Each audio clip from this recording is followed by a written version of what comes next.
the sons and daughters of the soul. We are resilient and forever forward-thinking. We ask for nothing else than the opportunity to live and to create the lives that we were meant to live. We want nothing but an equal chance at options and possibilities. The same possibilities and options to live out our potential as our fellow man. We want to be heard, understood, and expressive in our reality. We are the future. We are the creative. We are here.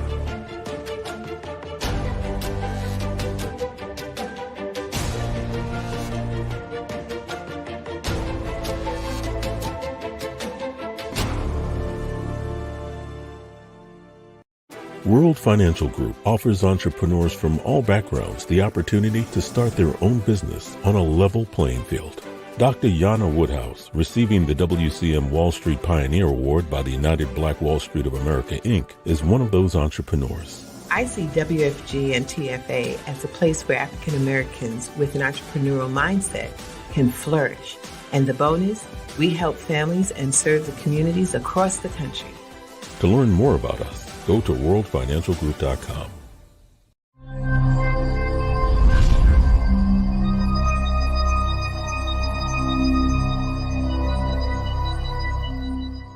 This is Kia Rogers, and you're listening to Urbanology with my dad, Tony Rogers, on WHCR 90.3 FM New York.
Good afternoon. This is Tony Rogers, your host for Urbanology, The Art of War. I hope all is well. And I hope if you haven't, you are going to go out and vote after this show. I appreciate you waiting till the show is over before you run out if you forgot, which I'm sure that you haven't done. But I always, especially when I'm talking to young people, encourage them to go out and go through that process, especially for Black and brown and women. There was a time where you could not exercise that option, and many lives were destroyed trying to make that happen in many ways, whether in prison or killed or physically harmed, just trying to give that opportunity for all Americans to use, whether you are Democratic or Republican or whoever you feel will best serve your interests, doesn't really make a difference. The thought pattern is just go and take advantage of that option, because I think we take it for granted. More than we know. We'll probably see that a little later on.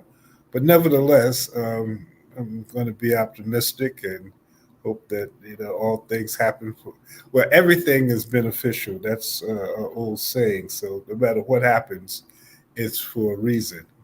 And we just have to keep on keeping on.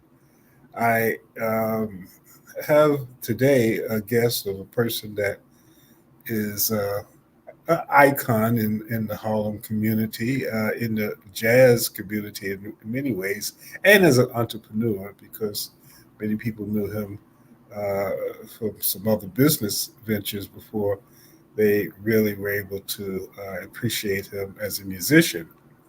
We talk about the Second Harlem Renaissance, And when we talk about the Second Harlem Renaissance culture, and when we talk about the different types of uh, contribute to people who contribute to uh, that second Harlem Renaissance period, which in the future will be looked upon, and you'll start to see a lot of them on Soul City, because that was one of the things that uh, our thoughts would be, is to make a recording this time, this Harlem Revolution, Renaissance. And Phil Young will be one of those individuals that history will smile on, because he has been and is still doing a lot to make people feel good. Music is an international communicator, and the person who's been doing that for many, many years and still doing it all over Harlem is the great Phil Young. So please welcome my good friend Phil. How are you doing, man? I'm fine. How are you? Phil, you've been doing things for a long time, but tell us a little bit about what you tell us a little bit about yourself before you became famous, and everybody knew your name. Tell us how you that journey. How did that start? How did how did it start? Um, well, for one, I my grandfather started the family business. He was the entrepreneur that Harlem embraced in a very, very special way. He opened Carolina Flower Shop in 1939. Uh, I learned to appreciate hard work, being tenacious. He taught that. He was the quintessential hardworking black man. He did not drink. He did not smoke.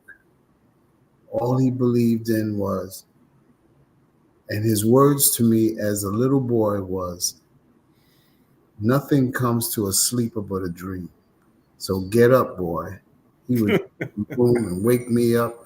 We would visit my grandfather's home, and he lived on 149th Street at that time.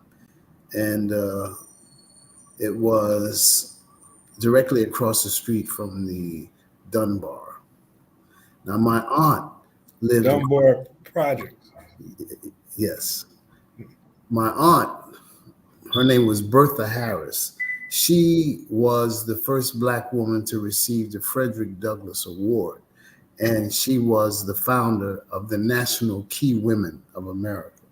Mm. And so she lived across the street. She gave him employment in her flower shop. She had a flower shop on 7th Avenue. It was called the Duchess. Mm. And when he came to New York City from Blackstock, South Carolina, Black Black Salt, South Carolina. Blackstock, South Carolina, Where I mean, near Charlotte. It's right across, just before you get to North Carolina. okay, so that's good enough. Now my family's a little deeper south, Greensville and Spartanburg and Yeah. Williamston and all of those places. Well, that's where he came from. And he came to New York City uh, on the run.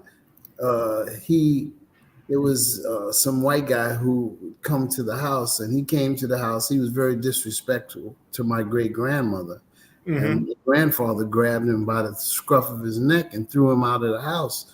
Mm. And my great grandmother said, "Well, Sam, you got to go." And so she put him on the first boxcar that was going north, and he got on the train and he came to New York City. He got a job working in a flower company called Goldfarb, and he learned it was a wholesaler, and he learned that trade.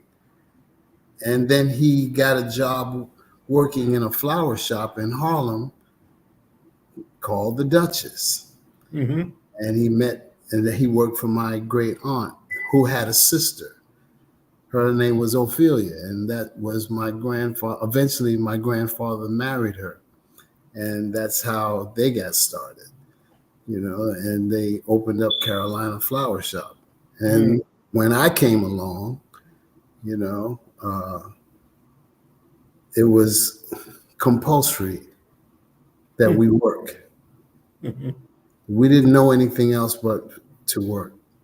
You don't get any. As I said, he raised us to believe nothing will come to a sleeper but a dream. And so and right after that he would say, "So get up." And so we would get up. He'd take us down to the flower market early in the morning, 5 o'clock in the morning. My grandmother would say, "Sam, why are you taking those boys to the market so early?" He said, "Because they'd have to learn to work." And so, that's how That was your foundation. Huh? Yeah, my How did foundation. you get into music, drumming? He bought. I went to, as a little boy, we were in the flower shop, and I was telling this story just a few days ago. He saw us running around the shop. We were getting on his nerves, and he asked my cousin, take him across the street to the show, just to get us out of the shop. The show was across the street was the Roosevelt Theater. It was on 145th Street and 7th Avenue on the uptown side. Carolina Flower Shop was on 144th, 145th on the downtown side. So he sent us to the movies, and I saw the Benny Goodman Story. Okay. And when I saw that, Lionel Hampton was in the movie, and a drummer, his name was Gene Krupa. Gene Cooper, yep. And when I saw that, when we came back to the flower shop after the movie was over, I said to my grandfather, I said, "Papa, I think I want to do what I saw in the movie." I was 7 years old at that time, or 6 years old. And within 2.5 weeks later, a postal delivery came, a parcel. He had sent my cousin to Macy's to purchase a set of drums. He sent me those drums 2.5 weeks later. I got my first set of drums when I was 7 years old. Wow. And I saw that movie about 3 weeks ago. And it made me realize how much I had received from my grandfather. I had a new love for that old man because I told him what I wanted. I told him what I was feeling. He heard me. A lot of times adults don't hear children. It's true. Kids talk, they don't hear you. But he heard me, and he sent those drums to me. And this was at 7 years old, around 6 or 7. 7 years old. At 15 years old, I started working with Bobby Blue Bland. But at 7 years old, I didn't realize what was happening. But here I am now. One of Harlem's renowned drummers. Because of him, because of what he gave me. And I have to say, to this day, man, I will always love that. I loved him anyway because he eventually had to pass on, and I had to take the flower shop on, and Uh-huh. that was, I had to put my music career aside for a minute and run the flower shop, which I ran the flower shop for 20 something years. Yeah, I mean Carolina, and I think the name because around that time a lot of people was from South, North, and South Carolina. So That's what, yeah, that's why he did that. He knew that there would be a camaraderie. right, so You know, funerals, birthdays, Mother's he had it Day, all. all of He, that stuff. that's right. Carolina. You got a lot of people. The churches, Yeah, we had all the churches, we had all the funeral homes, and all the Harlem celebrities would come and purchase their flowers from Carolina, and not only the celebrities on one side, but then we had the gangsters too. yeah. Who would come and buy flowers. Bumpy Johnson, all those guys Yeah, would come. Bumpy Johnson, Nicky You know, Barnes. yeah, Nicky Barnes, all those guys bought flowers from us. And my grandfather, when I took over the flower shop, I remember my grandfather saying, "Now, listen," he taught me how to recognize certain things about people. Like he said, the guy who comes in to buy the biggest and the most floral arrangements for a funeral, usually he's the one who killed him. And so, I like I said, I learned a lot from that old man. He taught me. He taught me a lot. You know, Well, so you say that well, when you first got your drums, that you get on people's nerves as you was learning. Did you have a someone to teach you, or how did you self taught? I am self-taught. I never had a lesson in my life. I had one lesson at 7 years old. It was a gentleman who lived. We my mother had moved to Virginia. We moved to Portsmouth, Virginia at that time. She had separated from my father, and we moved to Portsmouth, Virginia. And there was a gentleman who was teaching music. His name was Linwood Johnson. Hmm. He gave me 1 2 hour lesson at 7 years old. And that was it. And from that point on, I just played, beat on the drums. At one point, I didn't learn to play for a long time. I just beat the drums for when I was Making young. noise. Huh? Yeah, but my mother was tolerant. She was West. My mother's side of the family, they all came from the West Indies. Hmm. My grandfather was from Trinidad. My Hmm. grandmother was from British Guyana, Hmm. and so to play the drums and play rhythms, especially calypso rhythms, Hmm. that was like acceptable in our house. So, Okay. so I was able to, gain a lot of time with the drums, and yeah. And Uh, so you said at 17 you played with you started playing with Bobby Blue Bland. when that relationship my mother had petered out, it didn't work out, so we came back to New York City, and we moved in the 60s. We moved right upstairs over the flower shop. Hmm. I lived in the same building. You may have heard. You may have heard this kid who lost his life. His parents had starved him recently. Hmm. It was on 144th Street, and they we lived in that building, Hmm. 2484, 2482 Hmm. 7th Avenue. We lived in that building, and we lived on the top floor over the flower shop. My grandfather made sure that we were real close so that he can make sure we come downstairs and go to work. And so, so again, we did a lot of uh, we worked, and at 15 we at 15 years old, I competed at the Apollo Theater Mm-hmm. on the amateur show. Mm-hmm. Was Honeycomb, Sandman there? Sandman. I'll tell you this story too.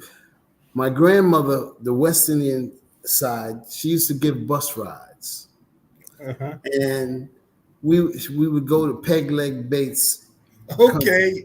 Yep.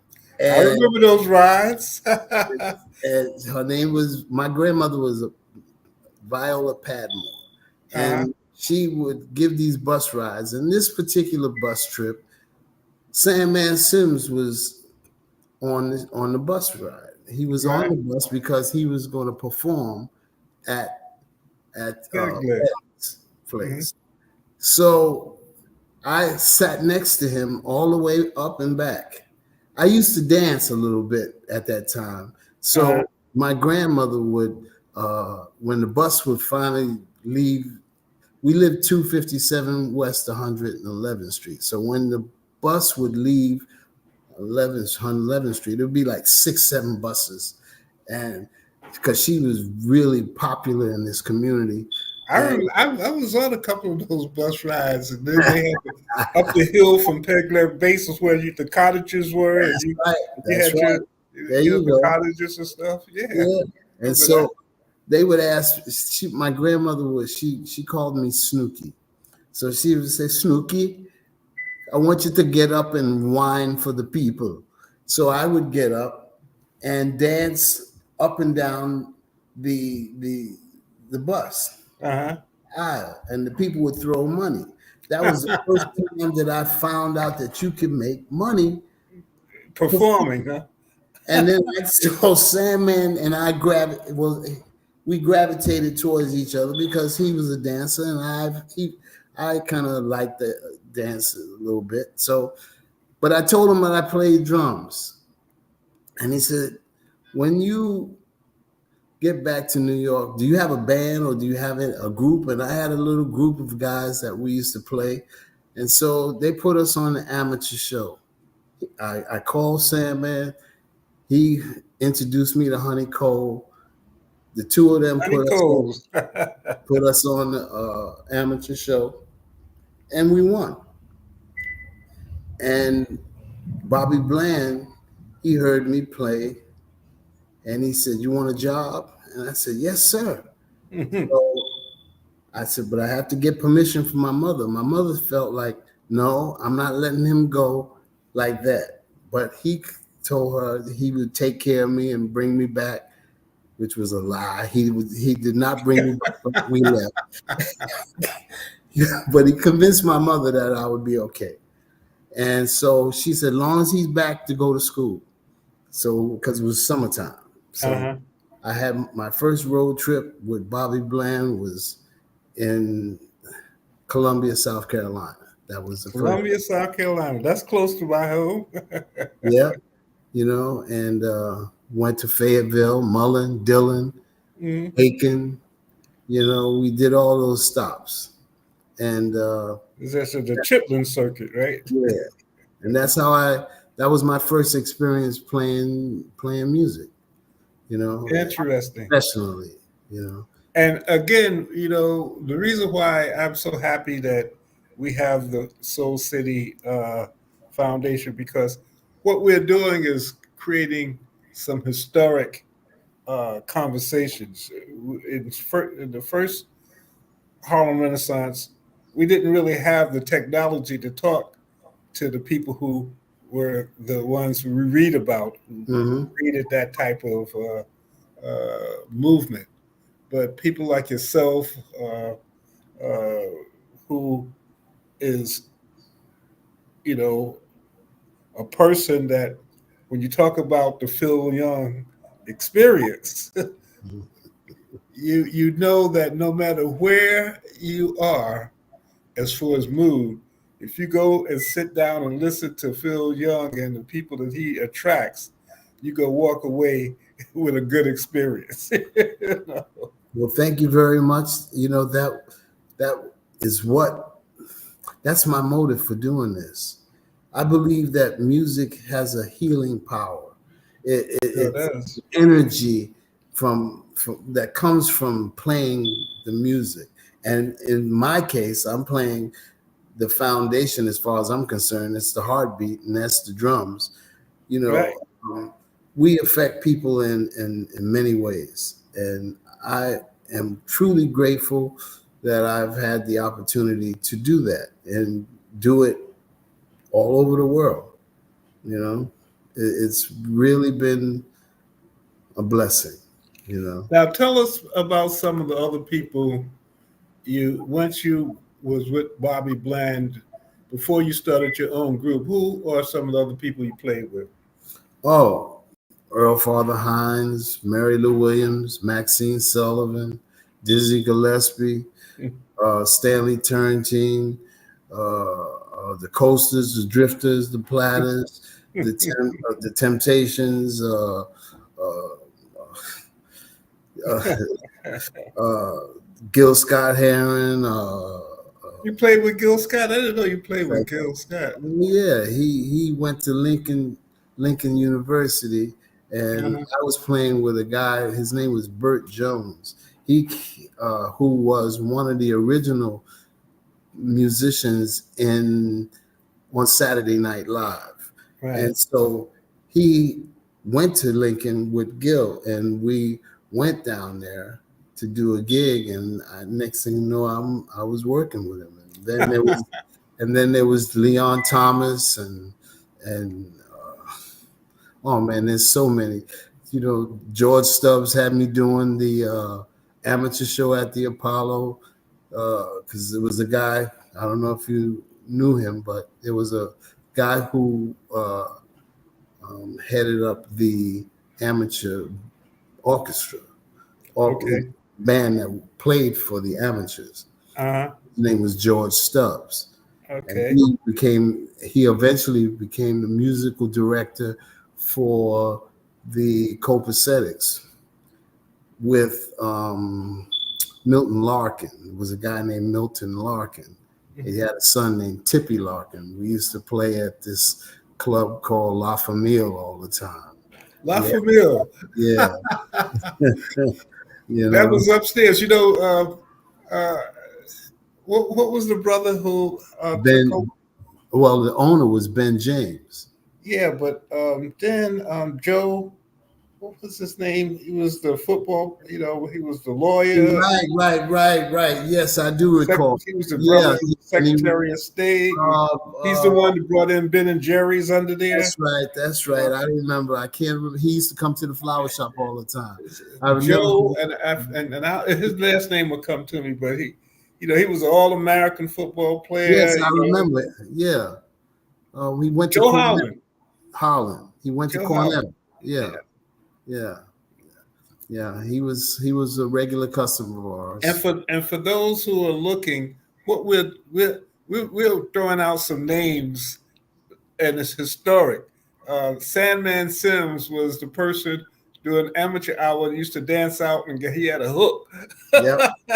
and he was hooky. He became famous by that's right. his hook and his dancing. And you might have seen him in a number of shows, movies with Gregory Hines. And That's right. Tapmaster. Honey Coles too. Honey Coles was interesting brother. And what's the other brother's name who took on the amateur hour? He used to be a movie star. Well, let's see. Kind of heavy set. I know Steve Harvey did it for a while, and even before him, and it'll come to me. It'll come to me as well. But he used to be. What's interesting to this day, right now, my first cousin, Carlos Lacey. They call him CP Lacey. He's the executioner right now at the Apollo Theater. He took Sandman's position. So now when people get booed off the stage, my cousin will dance out and chase them off the stage. So our family still has a connection to the Apollo Theater. Well, we did a lot of work with Percy Sutton, Lloyd and I, and when he took it Mhm. over, Yeah, and Percy bought from us too. we used to clean it up, and Yeah, it was an interesting time. The Apollo and the Lions, yeah, yeah, yeah. depending on who was playing. But Percy was he and my grandfather lived in the same building together, 10 okay, West 135th Street, Lenox Terrace. Lennox Terrace, right? Charlie, and another Basil, they all Charlie, Basil, they all lived in 10. in Lennox Terrace, right? Yeah. That was so did Bumpy Johnson. Yeah, that's right. That's right. They all moved in there around the same time. My grandfather decided to live in the Lenox Terrace because my grandmother had lung cancer. And when we lived on 149th Street, 240 West 149th Street, we lived on the top floor. And so she had to walk up those flights of stairs, and it was just too much for her. And the lung cancer was pretty bad. So my grandfather, when Lenox Terrace was built and they were moving in, he and Bumpy and all those guys moved into the Lenox Terrace. They were the first. His apartment, he had it first, and he Some of moved. them had two apartments combined. Yeah, yeah. And he moved in that apartment because my grandmother couldn't walk up the stairs. Right. But unfortunately, she passed away before she got a chance to move into the apartment. He moved in, but she had to go to the hospital and she passed away. But she never lived in the apartment, but he lived in there until he passed away. So, Now you are in a famous location now. Tell us a little bit about where you're doing this interview from, because I want to start letting people know where they can start seeing you. Because you're a hardworking man. I mean, almost every day of the week you're in some club. somewhere. But let's start with where you are Well, now. right now I'm in Langston Hughes' home. Langston Hughes' house, which was an icon in Harlem, and I'm honored that they've given me the opportunity to start doing things here. We want to do a lot of music here, poetry readings. There's a group of drummers that comes here on Tuesdays. As you can probably see behind me is a photograph of Langston and the typewriter that he used to write all those wonderful poems that have nationally and internationally known. And there had been a movement to try to save that place, because at one point they were trying to, tear it down, and it was such a historic landmark that a lot of people in the community started coming together to do work with that. That's right. So you're going to be performing there when? Yes, I'm going to do. As a matter of fact, after this interview, we're going to sit down and plan out a curriculum that we would be proud of. Last week, we had 46 children, young people from Right. England to come in. We played for them and we talked to them, and we made, I believe, an impact that will shine on. I always say that, when I perform, there's something I always say to people, and that is, I ask them to do three things. And it's all based on what my grandfather used to say to me, and he used to say one of the things, and matter of fact, I'm going to say 5 things. One is pay attention to the 2 F's. To what again? 2 F's. 2 F's. 2 F's. Uh-huh. Focus and finish. Mm-hmm. Then he would say, I want you to live your life with dignity. I want you to carry yourself with your back straight and your head up high, because when you do that, you enhance the aura around yourself. You Hmm. light up the aura, and people will then, he would always say, people see you coming before they hear you speak. Then he would say, live your life fearlessly. Be a better human being today than you was yesterday. And do something each and every day that will make your mama and daddy proud. And this is how I've tried to live. Sometimes I fall short because, hanging out with guys that are, Wrong. I mean, hey, listen, but but when you hold on to those those codes of ethics, you always can bring yourself back. You might screw up a little bit, but you come back. That's one of the things When that, you have a good foundation. When you have a good yeah, you got to have a good foundation. now, Phil, you have residency in a couple of locations. So if someone is looking at this, and this is national and international. But if they're coming to town on a Monday or a Sunday or some of the days that I know that you're playing, where can they find you? I know where you are Monday. Tell them where you are on Monday. Monday, I do a blues. It's called Phil's House of Blues, and that is at a place called Silvana, 300 West 116th Street. I Some do good that food every too. Monday. Yeah. Then on Sunday, I do more of a gospel jazz brunch vibe. And the thing is that I've had the privilege of a diverse career. I've done jazz because working with Freddie Hubbard and Stanley Turrentine and Dizzy Gillespie, I was able to experience jazz as its true essence. Mary Lou Williams, Maxine Sullivan, but there were other things. Working with Bobby Blue Bland exposed me to the blues, and then doing recording work with QC Wanderers and the Highway QC, or they've eventually changed their name to the Highway QCs. That gave me the opportunity to play gospel. And then, working with Ray Charles, gave me the opportunity to learn how to navigate through the big bands that I worked with, like Dick Vance Orchestra, and we had a residency at the Waldorf Astoria, so we would play there all the time. And then,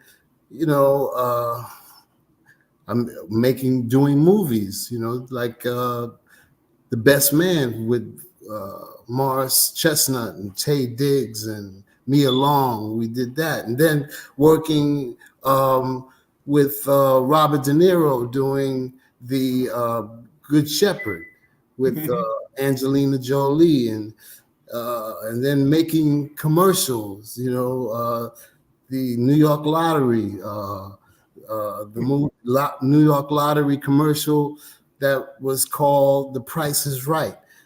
So then doing Don't Bother Me, I Can't Cope on Broadway. Uh, Your Arms Too Short to Box with God. And then being the musical director for a minute over at the National Black Theater with Barbara Ann-Tier. It's been a They lot of. got a new space coming up I next know, year. I know, I know. So, I've had a diverse career, and I'm still experiencing stuff, Matter of fact, you're doing a watch a watch party. Yeah, I'm glad you, yeah, tonight. which tonight, that's going to happen tonight at a place that I do the Sunday. It's called Alki, and that I'm collaborating with Pat Stevens, Pat Stevenson from Harlem Harlem Community News. News. Yeah, so there's always something going on. Then, like I said, I'm going to We're gonna do things, great things here at the What's the address of the of Langston Hughes's house? 20 East 127th Street. Mhm. And it's actually a museum because, as you indicated, there are many artifacts that are still Everything there. here is just as it was when he was here. You know, I mean, it's if you could see what I see, like even the piano that he played, and as I said, the typewriter that he used, all of that is here, and people need to know that this is here and come and be a part of it, and also experience what we're going to do. I just want to help. I just want to be a But, part of this you greatness. know, there may be some things, and we have to talk with Matt McCoy from Soul City uh, Hmm. in conjunction with the Harlem Tourism Board. Maybe we can, uh, if you have a concert, we can, film it and maybe do some ways to raise funds. As far as That a pay per view or something like that. something, You know, whatever. It's but all important.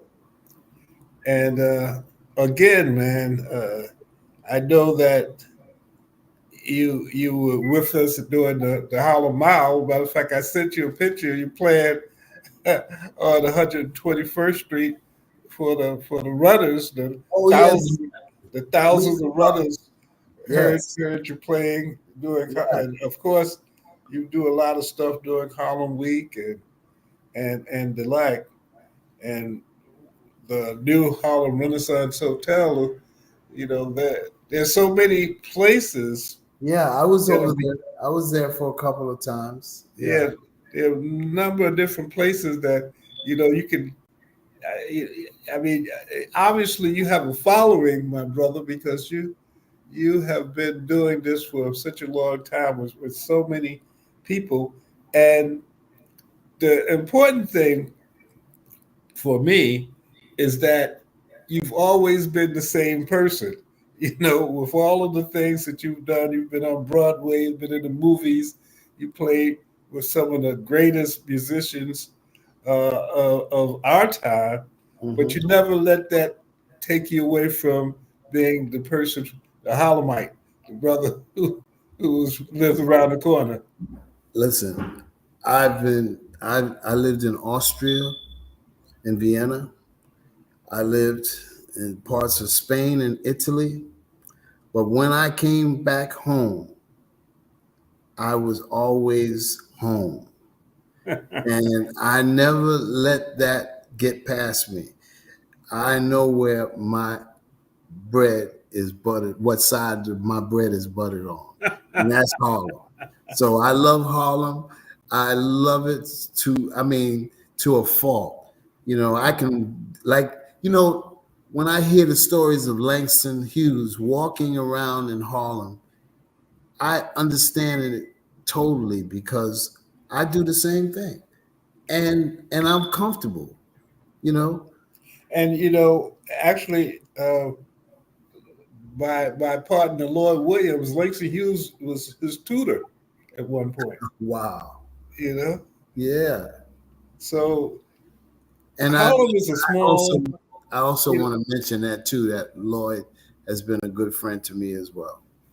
yeah, through the chamber and doing a number of things. It And has been an interesting journey. We actually, again, Harlem Week celebrated its 50th anniversary, yes. uh, which is what we the in 1974 the theme was the beginning of the second Harlem Renaissance, and now we're able to talk to people like you and others who are part of that second Harlem Renaissance, so that in the future people will not only be able to read about what brought on the second Harlem Renaissance, but the people who were in it in culture and politics and many of the different types of uh, things. Matter of fact, there's a brother by the name of Ed Miller that introduced me to uh, a new medical option, and he's from South Carolina. You Uh, know?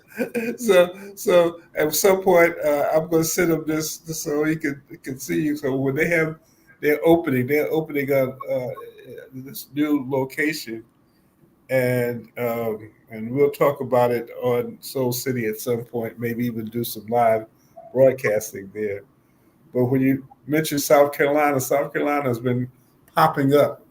hey, listen, so such great people have come from South Carolina.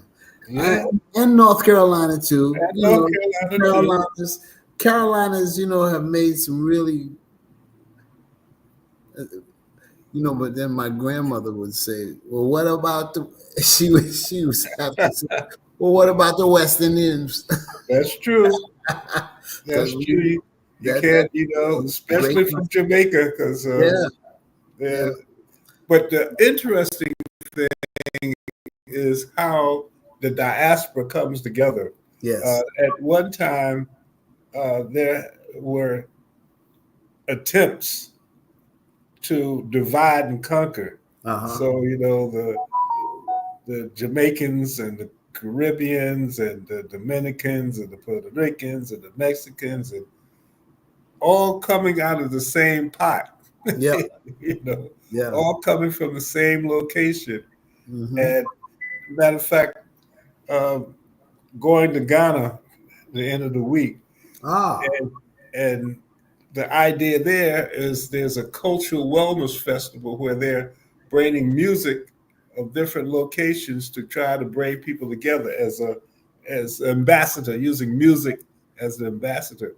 And one of mm-hmm. the things that hopefully looking at this with time and sponsorship is to go to the Senegal Jazz Festival is next May 28th to June 1st. And Robin Bell has shown some interest in it Mm-hmm. with Jazzmobile and some others to try to bring some musicians out of Harlem and to go to this festival because um, there had been a number of attempts in order to do that because most of the musicians are from Europe, from Yeah. France, you know, and uh, so that's another conversation that we might be able to have. But I just want to thank you, my brother, for taking some time out of your busy schedule because I know from here you got to talk about this curriculum, and I, I think you start at the in about an hour and a half from now. yeah at around 8 o'clock something Yeah. like that. So and and you keep going. But I guess as like sharks, if a shark stops, it dies. So you got to keep moving. That's right, man. I have to do that. If Yeah. someone needed to reach you, if they would want to get your group, how what would be the best way for them to do that? Well, let's see.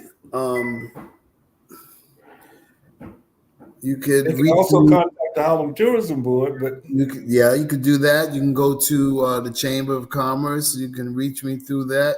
You can reach me through Vosa Rivers. You can reach me um, uh, right here from. right now you can go to goharlem.org and because There this you go. that's or either Soul City because now we have you here, and even if you want to get a copy of this interview, you can send an email to soulcityinfo@gmail.com, Mm-hmm. and that's how we can work it because what the important thing is that you're a history maker. You've done so much in a very humble way, and and a lot of people don't even realize the stuff that you've done, the people that you've influenced in many different ways, either by providing, because every time I come and see you, you have a new person that you're introducing. So you give a lot of performers a lot of opportunities because you're always playing at different places and you bring new people in. You find some wonderful singers. Mhm. Yes. So you have made a major contribution, and that's part of what Soul City is about. That's part of what Urbanology is about, is to bring people like yourself, Phil, to the attention of people, but more importantly, to record, to document the things that you have done and who you are and where you come from. That's why I wanted you to kind of give that story, because a lot of times people only see the entertainment component, Mhm. the playing and see you in the newspapers and all of that stuff. But this is an opportunity, and that's what we try to do here at Soul City, is to document the person. And one of the things that I can say is that your upbringing really paid off, because all of the things that you said that you needed to do, as well as carrying yourself and all of that aura, it played off. So, again, I'm glad to have been in your orbit. I'm going to do my best to stop by tonight, for what may be a historic evening. Uh, I'm either way, optimistic. I'm optimistic, and I will. That's the only way I would like to walk through these streets of Harlem, is to be optimistic. We will have a woman president in the White House tomorrow. She won't be in there tomorrow, but she's been in there already. As that's vice true. president. She's That's true. just gonna move And upstairs. I want to again thank you, don't you, for Thank taking the time to let us get inside Phil Young, to you. see to You're quite see welcome. see Thank the you. face behind the drummer. One Thank of you the very, very you much. know I appreciate it. one of the greatest drummers in our time, Phil Young. Appreciate you, brother. I appreciate you as well. And you remain and listen, you're making your mom and daddy very proud. Well, they're smiling, but they're South Carolinians, so. Hey, that's beautiful, beautiful, beautiful. Well, Thank you. thank you, man. I appreciate you. I'm gonna let you get your little rest, because I know you got two things. You got to do this curriculum thing, and you got to then perform tonight. So Yeah. I'm gonna let you go. I appreciate it. Thank you. Thanks for letting us also understand that there will be some things with the links and the hues, keeping that energy, Oh, keeping that definitely, spirit definitely, alive. definitely. I hope that everyone will take their time to come and experience this wonderful bastion of culture and just the history. I mean, the energy. When you walk in here, you feel like, oh man, you know, I feel it. I can't wait to do more music here and Well, and keep us posted, from the radio or the TV or the newspaper. We'll make sure, my cousin loves you, because I always see you in the paper. So, hey, listen, that's my buddy. so I at said any that's my rate, little sister. thank you, man. I appreciate You're you, welcome. and we'll see you later on. All right, my brother. Phil Young, You take drummer care. and entrepreneur, a son of Harlem, and you have an opportunity through Soul City to begin to hear and see some of the people who have shaped the culture, especially since 1974. I mean, before that, but from 1974, this is the 50th anniversary of Harlem Week. And the talent, the culture, the politics, the entrepreneurs, the things that have come out of Harlem has changed not only places within America, but has influenced places throughout the world, whether it's Europe, whether it's Africa. Again, we're taking the tourism board. We're doing things. This weekend, we're on our way to Ghana, and as I had mentioned, we're going to look at doing some things with the jazz festival in Senegal in 2025. So the tradition still goes. Harlem has and will continue to be that focal point in culture in the African and Caribbean American experience in America. I hope you go out and vote and just make sure no matter what happens, we will survive. Everything happens for a reason, everything has its purpose. So um, do the right thing, but keep in mind no matter what happens, there's always a plan. So this is Tony Rogers uh, signing off. If I can, I'm going to try to do a broadcast from Ghana. Not sure how that's going to work out because we're going to be in a northern country. So we'll have to see. But if not, we'll be back soon and have some interesting health related options. Hopefully, maybe before the end of November or at least in December, we'll be able to bring some interesting information to you. So take care. Go out and vote if you haven't done so, and